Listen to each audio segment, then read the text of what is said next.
Hi friends, എല്ലാവർക്കും വിശുദ്ധ എസ്തപ്പാനോസിൻ്റെ തിരുനാളിൻ്റെ ആശംസകളൊക്കെ നേരുന്നു കേട്ടോ. ഞങ്ങളുടെ നാട്ടിൽ മത്തങ്കൽ എന്ന് പറയുന്ന ഞങ്ങളുടെ നാട്ടിലുള്ള സ്ഥലമാണ് കേട്ടോ. അവിടെ വിശുദ്ധ എസ്തപ്പാനോസിൻ്റെ ആശ്രമ ദേവാലയത്തിൽ വിശുദ്ധ എസ്തപ്പാനോസിൻ്റെ തിരുനാൾ ആഘോഷം നടന്നു. അന്ന് എൻ്റെ ഫാമിലി ആ തിരുനാൾ കൂടാൻ പോയപ്പോൾ എടുത്ത വീഡിയോയുടെ കുറച്ച് ഭാഗങ്ങളൊക്കെയാണ് കേട്ടോ നിങ്ങളുമായിട്ട് പങ്കുവയ്ക്കുന്നത്. എല്ലാവർക്കും വിശുദ്ധ എസ്തപ്പാനോസിൻ്റെ മാധ്യസ്ഥത്തിൽ ഒരുപാട് അനുഗ്രഹങ്ങൾ ഉണ്ടാകട്ടെ എന്ന് ആത്മാർത്ഥമായിട്ട് ആഗ്രഹിക്കുന്നു കേട്ടോ. നമുക്കൊന്ന് തിരുനാൾ വീഡിയോയുടെ കുറച്ച് ഭാഗങ്ങളൊക്കെ ഒന്ന് കണ്ടു നോക്കാവേ.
തിരുനാളിലും നമ്മൾ ആത്മാർത്ഥമായിട്ട് പരിശോധിക്കേണ്ടത് തിരുനാളിൻ്റെ പ്രസക്തിയെക്കുറിച്ചാണ്. പ്രത്യേകിച്ച് അവിടെ അടിമ വയ്ക്കുന്ന ശുശ്രൂഷയുണ്ട്. അവിടെ ഒരു ചേട്ടൻ എൻ്റെ അടുത്തിട്ട് പ്രാർത്ഥിക്കാൻ വന്നിരിക്കുകയാണ്. അദ്ദേഹം കോഴിയെ നേർച്ച കൊടുത്തു, ഒരുപാട് കാര്യങ്ങൾ ചെയ്ത അവസാനം എൻ്റെ പുള്ളിയുടെ തലയിൽ കൈ വെച്ച് പ്രാർത്ഥിക്കണം, ഇതിനു വേണ്ടിയിട്ട് പുള്ളി വന്നിരിക്കുകയാണ്. അപ്പം ഞാനിങ്ങനെ സംസാരിച്ചു വന്നപ്പോൾ അദ്ദേഹം പറഞ്ഞു, അച്ഛാ എനിക്ക് വേണ്ടി പ്രാർത്ഥിക്കണം, ചെറുപ്പക്കാരനാണ്, എനിക്ക് ഭാര്യയിൽ 2 മക്കളുണ്ട്, നല്ല കാര്യം, ഞാൻ പ്രാർത്ഥിച്ചേക്കാം. അതൊരു കൈതട്ടി മാറ്റിയിട്ട് വീണ്ടും വിശേഷം പറഞ്ഞിരിക്കുകയാണ്, അച്ഛാ എന്നെ രക്ഷിക്കുന്നത് എനിക്ക് വേണ്ടി പ്രാർത്ഥിക്കണം. ഞാൻ ചോദിച്ചു, എന്താണ് സഹോദരൻ്റെ പ്രശ്നം? അപ്പോൾ ആ സഹോദരൻ പറഞ്ഞു, എനിക്ക് ഭാര്യയിൽ 2 മക്കളുണ്ട്, അതാണോ പ്രശ്നം? അതല്ല അച്ഛാ, എനിക്ക് വീടിൻ്റെ അടുത്തുള്ള വേറൊരു ചേച്ചിയായിട്ട് ബന്ധമുണ്ട്, വിഹിതമാണ്. ഒരു ദിവസം ഞാൻ വൈകിട്ട് അവളുടെ വീട്ടിലേക്ക് ചെന്ന സമയത്ത് വേറൊരുത്തൻ അവളുടെ വീട്ടിൽ നിന്ന് ഇറങ്ങിപ്പോകുന്നു. അച്ഛൻ പ്രാർത്ഥിക്കണം. ഞാൻ പറഞ്ഞു, ഞാൻ പ്രാർത്ഥിക്കാം, കാരണം ദൈവമായിട്ട് ഈ ഒരു കള്ളത്തരം നിന്റെ മുമ്പിൽ തുറന്നു തന്നതാണ്, ഇനിയെങ്കിലും അത് നിർത്തി നിന്റെ കുടുംബത്തിലേക്ക് നീ മടങ്ങി വരണം.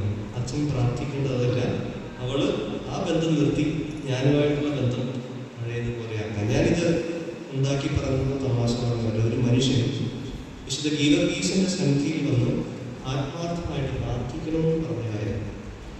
അതുകൊണ്ട് നമ്മുടെ പ്രാർത്ഥന, നമ്മുടെ വിശ്വാസ ജീവിതം, ഇതെല്ലാം നമ്മൾ പരിശോധിക്കാതെ തിരുനാളിലേക്കോ വിശുദ്ധ കുർബാനയിലേക്കോ കടന്നു വന്നതുകൊണ്ട് വലിയ അർത്ഥമൊന്നുമില്ല.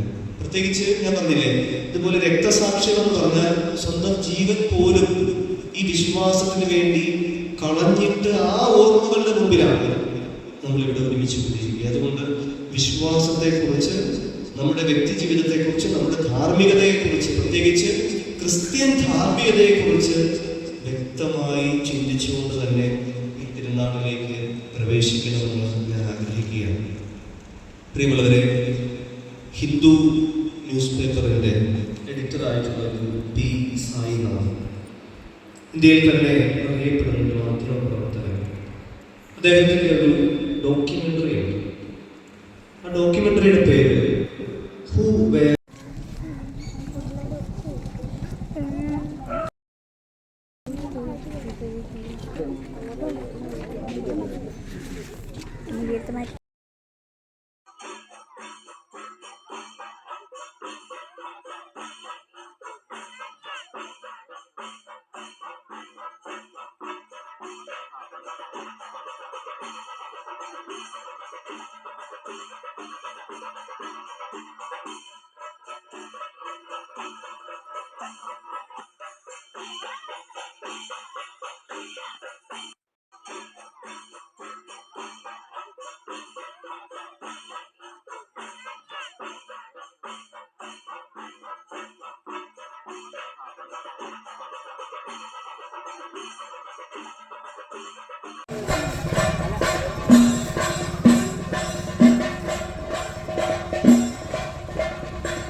അതുപോലെ തന്നെ മറ്റുള്ള ബ്രദേഴ്സ് അങ്കമാലിയിൽ നിന്നും മുങ്കനൂരിൽ നിന്നും തൃക്കാക്കരയിൽ നിന്നും അതുപോലെ അടുത്തുള്ള അയാമ്പുഴയിൽ നിന്നുമൊക്കെ ഇവിടെ എത്തിയിട്ടുള്ളവരെ അങ്ങ് ചെമ്പേരി നമ്മുടെ പൊടിപ്പുറത്ത് മുമ്പോട്ട് പോകുന്നവരെ ബ്രദേഴ്സ് വരാനായിട്ട് നല്ല മനസ്സ് കാണിച്ചു.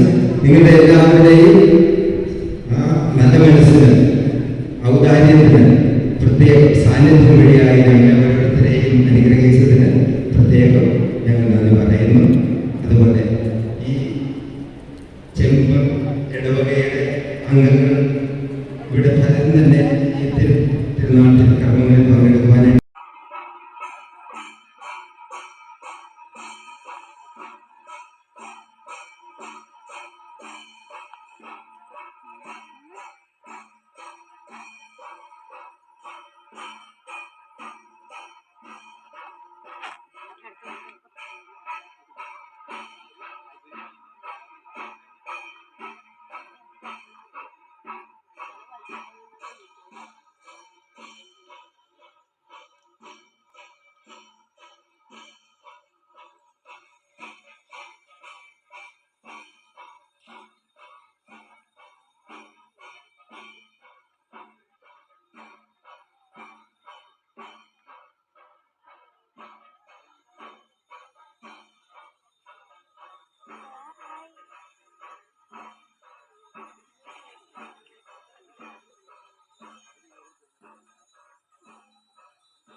ഹായ് ഫ്രണ്ട്സ്, അങ്ങനെ അവർ വിശുദ്ധ സ്തഫാനോസിൻ്റെ തിരുനാളിൻ്റെ ആഘോഷങ്ങളൊക്കെ കഴിഞ്ഞ് അവർ വീട്ടിലോട്ട് തിരിച്ചു പോവുകയാണ് കേട്ടോ. നമ്മളൊരു കാര്യം ആ മത്തുങ്കപ്പള്ളിയുടെ അടുത്തുള്ള ഒരു പ്രധാനപ്പെട്ട ഒരു കാഴ്ചയാണ് കേട്ടോ. വളരെ മനോഹരമായിട്ടുള്ള ഒരു സ്ഥലമാണ്. എന്താണെന്ന് ചോദിച്ചു കഴിഞ്ഞാൽ എൻ്റെ തൊട്ടടുത്താണ് നമ്മുടെ വേമ്പനാട്ട് കായൽ അങ്ങ് ഒഴുകുന്നത്. പള്ളിയുടെ തീരത്തുകൂടി അങ്ങ് ഒഴുകിപ്പോകുന്ന വേമ്പനാട്ട് കായലാണ് നമ്മൾ ഈ കാണുന്നത്. വളരെ മനോഹരമായിട്ടുള്ള ഒരു കാഴ്ചയാണ് കേട്ടോ അവിടെ നിന്ന് കാണുവാനായിട്ടുള്ളത്. പള്ളിയിലെ തിരുനാളിൻ്റെ ഇടയ്ക്ക് അത് നിങ്ങളെ കാണിച്ചു തരാനായിട്ട് അങ്ങ് വിട്ടുപോയി. അവരെടുത്ത് ഷൂട്ട് ചെയ്ത കാര്യം നിങ്ങളെ ഒന്ന് അവസാനം ഒന്ന് കാണിച്ചു തരാമെന്ന് വിചാരിച്ച് നമ്മുടെ വേമ്പനാട്ട് കായൽ ഇങ്ങനെ നീണ്ടു നിവർന്ന് കിടക്കുന്ന ആ വേമ്പനാട്ട് കായലിൻ്റെ ഒരു മനോഹരമായിട്ടുള്ള ഈ ഒരു വ്യൂവും കൂടി കാണിച്ചു തന്നുകൊണ്ട് ഞങ്ങളുടെ ഇന്നത്തെ വീഡിയോ നിങ്ങൾക്ക് ഇഷ്ടമായെന്ന് ഞങ്ങൾ കരുതുന്നു. Thank you all.